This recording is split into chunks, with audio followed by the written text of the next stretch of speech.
Hello students, I am Professor Isha Medhirata from LG Institute of Engineering and Technology. So we have started with the fourth chapter of our syllabus, that is measurements. Until now we have covered 4-probe method, Van der Pol method, hot probe method, capacitance voltage measurement and parameter extraction from diode IV characteristics. In today's video, we will be discussing the next two subtopics of the chapter, DLTS and UV-VIS spectroscopy. Let's start with the first one for today, that is DLTS, which is known as Deep Level Transient Spectroscopy. So let us first discuss what DLTS means. What is DLTS?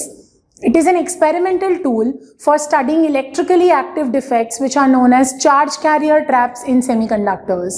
Now we know if we consider semiconductors like silicon and germanium, they have some traps present inside, while if you consider their constitution. How are these traps generated? They can be due to a dislocation of any atom or due to missing atom. So these traps, or how many traps are present, is important to know, because if I say there are more number of traps present in a sample of silicon or germanium, the device which we design using that sample of silicon and germanium will have certain losses. So now, when was the DLTS method proposed? It was first introduced by D.V. Lang in the year 1974.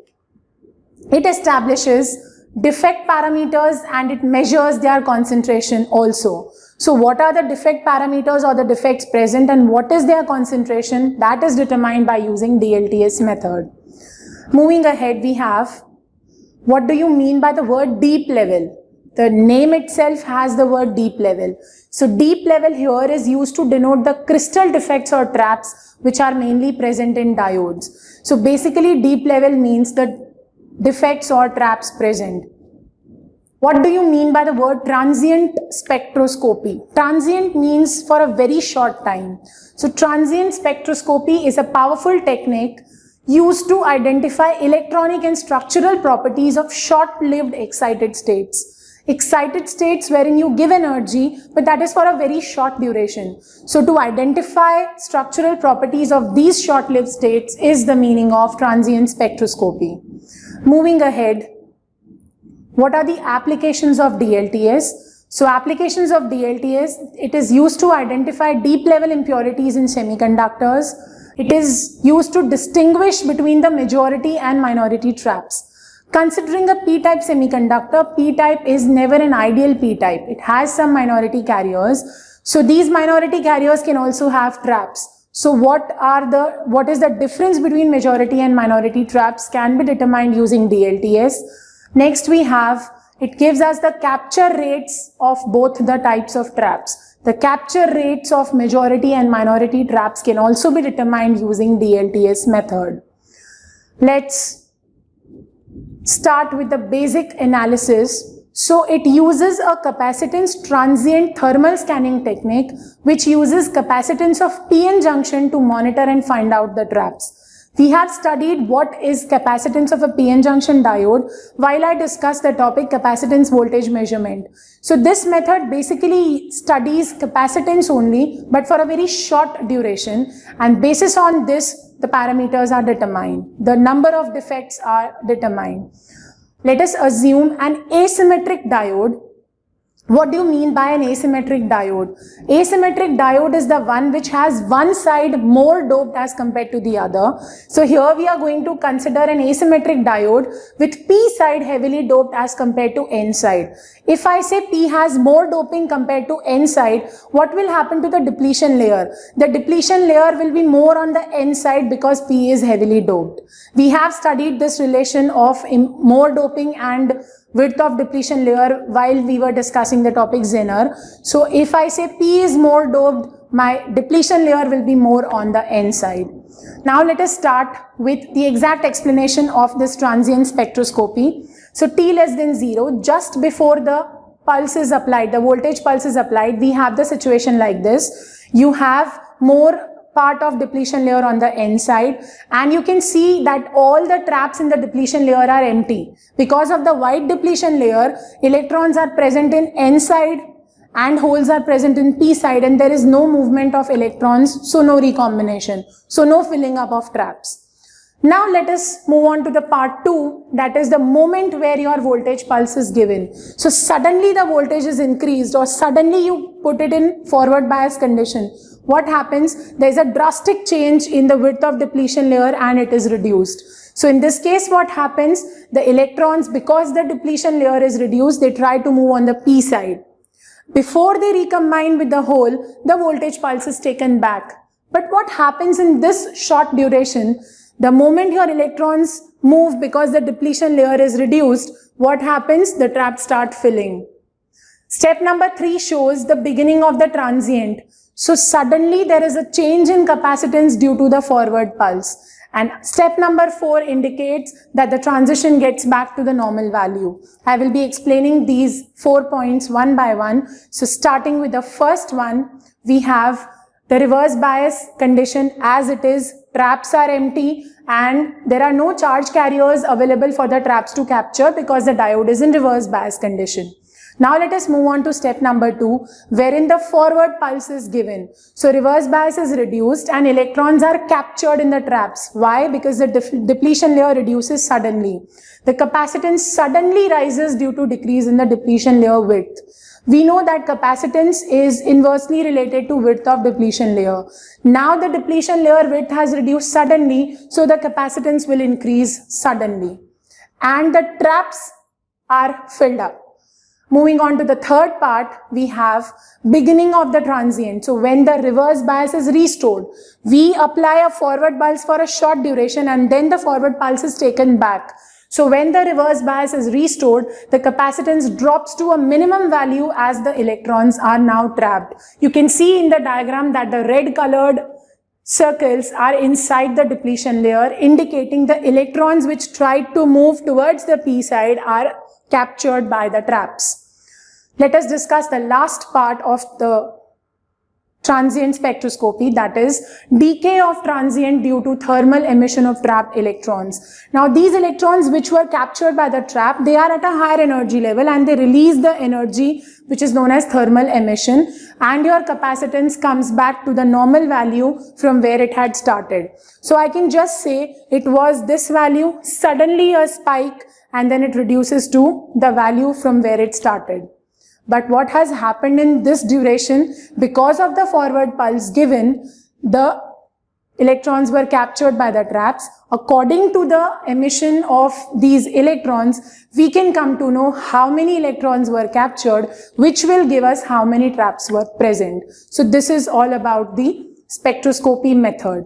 So now, when the reverse bias is reduced to 0 for a very short duration, the electrons will flow into what was previously the depletion layer and the levels in this volume will capture electrons, and hence we define dNt by dt is equals to Cn Nt minus Nt. What does this mean? Here capital NT denotes the total density of deep level states, small nt means the density of filled traps, and Cn indicates the capture time constant of electrons. What is the capture rate of electrons?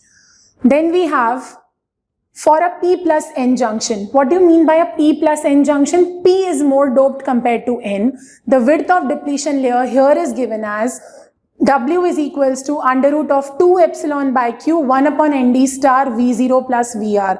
What exactly is Nd star? It is Nd minus Nt. Why don't we have Na here? The reason is our depletion layer is more on the N side, and Nd star denotes what are the donor atoms added minus what are the number of filled traps.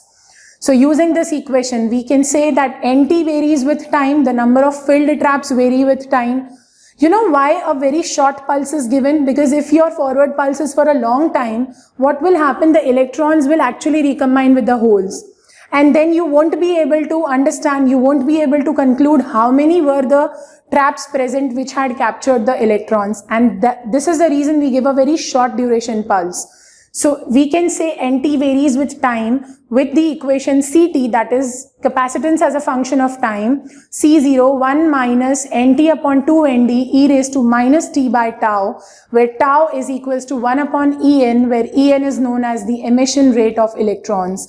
Capacitance as a function of time, because as time increases, we had 4 different values: t less than 0, t equal to 0, t equal to 0 plus, and t greater than 0. And all 4 time intervals, capacitance was different. So we study capacitance as a function of time here. Emission rates and trap concentrations can be determined from the changes in capacitance of a PN junction diode using this equation. So this was about DLTS method. Now let us move on to the second part of today, that is UV-VIS, which means ultraviolet visible spectroscopy.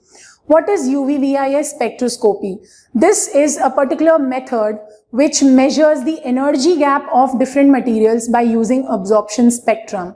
It uses the concept of absorption and transmittance to determine the band gap of semiconductors. Band gap means difference between the conduction and valence bands. So starting with the spectroscopy, a UV-VIS spectrophotometer is an instrument which is used in this method. So entire setup uses a device called a spectrophotometer. Let's understand the experimental setup, which has, you can see in the diagram, a tungsten lamp.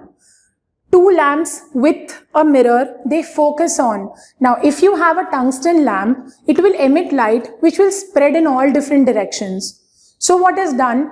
This light is made to pass on to a monochromator. What is the role of a monochromator? It will convert all the absorbed light into a parallel beam. And this parallel beam, that is output from the monochromator, is given to a beam splitter. We have only one parallel beam. We actually need 2 parallel beams. One, we have taken a reference which is calibrated, and second is the sample whose energy band gap is to be determined. So from the monochromator, 2 beams we are getting. One is made to pass through the reference and the other one goes through the sample. Now we know that photodiode works as a light sensor. So from the reference and from the sample, light will come out. That is the detector part, and this, studying the light, studying the intensity of light, we can determine the band gap. So let's understand how exactly this setup is done. Suppose we say the intensity of light from the sample is I and from the reference is I0. So I0 is calibrated and it is a known value. Next, what is done? The ratio of these intensities is known as transmittance, T, which is defined as I by I0. So you have one reference and one sample. Both of them are receiving light and both of them output light. The output or the intensities of the output, the ratio of them is what is known as transmittance T. Now this transmittance, it depends on the concentration of sample. Suppose I say a sample is absorbing more light, it will transmit less. Suppose I say 100% light is focused, it is absorbing 80% light, so your transmittance will be 20. Suppose it is absorbing 60% light, your transmittance will be 40. So transmittance depend on concentration of sample. Let's see how does it depend on the concentration. The relation between transmittance and concentration is shown by this diagram, wherein we have plotted concentration on the x-axis and percentage transmittance on the y-axis. And you can clearly see from the graph that there is a exponential decrease of transmittance with respect to concentration. So transmittance exponentially decreases with the increase in concentration. So if I want to consider, if I want to take this exponential relation, it would be difficult for me to derive some parameters because it is difficult to derive parameters using an exponential relation. So what we do is, we define, see, extraction of characteristics from an exponential relation becomes difficult. So to rectify this problem, we define another quantity which is known as absorbance. So let's see what absorbance is. It is denoted as capital A, or you can say ABS, is equals to minus LNT. Wherever we have an exponential relation, to convert it into a linear relation, we have to take a log. So absorbance A is the inverse reciprocal of logarithm of transmittance. Or you can say A is equals to minus ln I by I0. Hence, I say absorbance is the logarithm of the reciprocal of transmittance. This is how absorbance is defined. Because we have taken logarithm, we will now get linear relation. So now, we use Tox relation. It's a very common relation used to determine band gap of semiconductors. Now this relation says alpha h nu is equals to h nu minus Eg whole raised to n, where alpha is the absorption coefficient, Eg is the band gap of semiconductor, h nu is the photon or light energy, and n is the nature of transition. This is the relation which is used to determine band gap, and in this relation there is a term called alpha which is determined by the entire setup we have discussed. Let's see how. So absorption coefficient and transmittance are related by the equation ln of 1 by t upon x, and this transmittance value t is actually obtained from the entire setup. This ln of 1 by t is nothing but absorbance. So absorbance related to the thickness x will give us the value of absorption coefficient. So by obtaining transmittance from the setup and using Tox relation, the band gap of semiconductor is determined. So the entire setup is done to obtain the value of absorption coefficient, because that can be directly put up in Tox relation to determine what is the value of band gap. So this was about UV-VIS spectroscopy. So today we have discussed two different methods. One is DLTS, which is used to determine concentration of traps, and the other one is known as ultraviolet visible spectroscopy, which is used to find out energy band gap of semiconductors. With this, I complete my chapter measurements. Hope you have understood all the topics I discussed today very well. I will be starting with the last chapter of our syllabus in my coming video. Till then, take care. Thank you.